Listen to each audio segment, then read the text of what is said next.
Survival rules for night shift security guards. Have you ever seen an opportunity and thought it was too good to be true? Read the medical, learn more about it. Anxiously wait for the moment when you get the job. Here is the advice I am going to give you. I am sure you have heard it before. I have heard it too, but here I am now. When something seems too good to be true, it is. 9 hours from now, sitting at this desk, watching security monitors, I'll go home and wonder, why did I believe that this high-paying, seemingly easy security position came with no obstacles? Why didn't I notice all the red flags between looking online and coming here? Why did I really believe that I would be lucky enough to regret my decision after this shift? Let's rewind to earlier today. I was lying at home, switching between scrolling through Reddit and scrolling through local job postings, when a local recruitment site posted something new that caught my eye. Basic security position, job description. Lock the door at night, watch the cameras, and call the employer if anything unusual happens. And in the description, they say they will pay $37 an hour. I was immediately skeptical about the high salary for an easy security job, especially considering that the company had almost no information about it online. Their small website had pictures of the founders standing outside buildings, but didn't even say what they did. However, I had a degree from a course I had taken a year earlier, and the prospect of making $300 in a night's work seemed appealing, even if it was probably a scam. I thought it wouldn't hurt to send in my resume and see what happens. I got a call from a private number less than an hour after submitting my application. The conversation was strange. The person on the other end of the line seemed to have no previous experience in recruiting, and their tone sounded a little nervous and anxious. A few more red flags, but I was still on the fence. It might be legal, and if not, I have nothing to lose. I will try to recount the phone conversation. Hello, is this Christopher? The voice on the other end said. I said, yes, speaking. Who is this? I work for the company. I'm Daniel Edwards, head of human resources, former head of security. I'm calling because you sent us your application. Daniel paused. I waited for him to continue, but when the silence stretched too long, I realized he was done. What about my application? Oh, we want you to come here for an interview. Your check-in info looks good. Well, can you come in 2 hours? I'm surprised. Seems like a scam to me. Or they need a spot filled quickly. Maybe even tonight. If it's the latter, I'm pretty sure I can convince them to offer me a higher salary. So I made a decision. I'll check the address on Google Street View and see if there's any other information about this address before. I'll be there, and if I don't feel comfortable, I won't do the interview. Sure, thanks. Daniel hung up before I could finish. Fast forward 2 hours later, I arrived at a fenced-off area in the industrial part of town, occupied by 2 buildings. They had small signs and logos, but appeared to be in good condition and were believed to still belong to the company I was there to look at. I pulled my 2001 Honda Civic through the gate and into the parking lot. I immediately sensed something was wrong, although it took me a while to figure out what it was. The parking lot was empty except for me and one other car. I got out and walked into a larger, 1-story building directly across from the parking lot. The door was unlocked. The receptionist's desk was wide open, and I remember noticing dust on the fan blades there.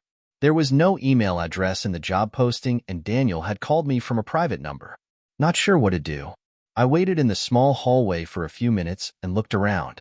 The entrance was a single glass door, and the front wall was made up of floor-to-ceiling glass doors. A metal shutter system was located on the outer wall above the glass, and the control panel was on the inner wall. The reception desk was against the wall opposite the door. On either side of the room were 8 chairs and 2 small coffee tables, piled high with old magazines.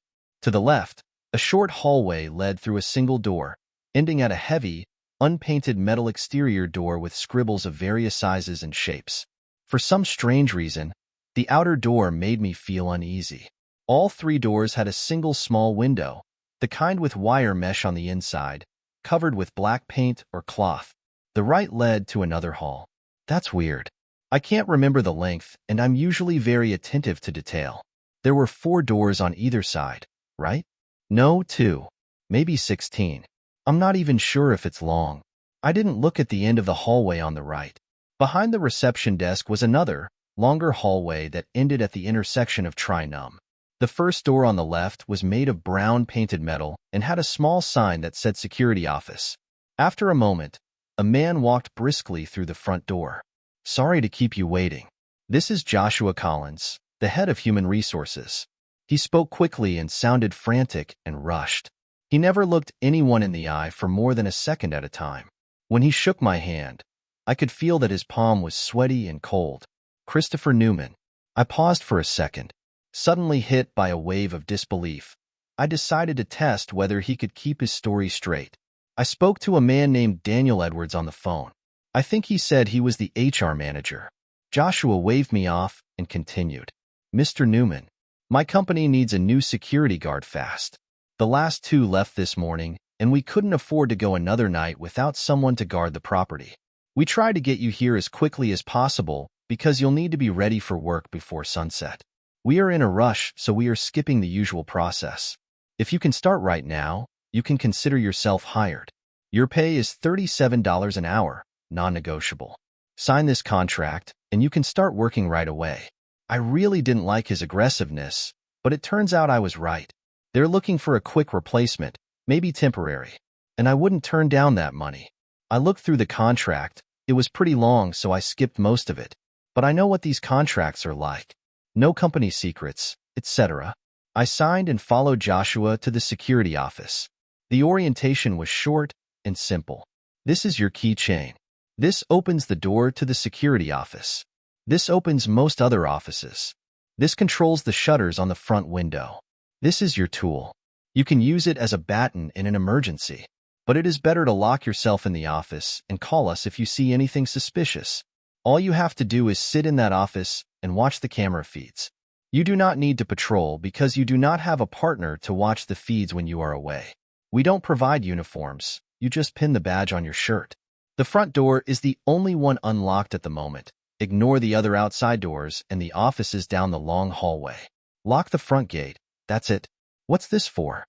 I asked, pointing to a white folder on the desk with the company logo on it. "Oh, read it during your shift." Joshua seemed uncomfortable with the mention of the book and avoided my eyes as he stammered out an answer.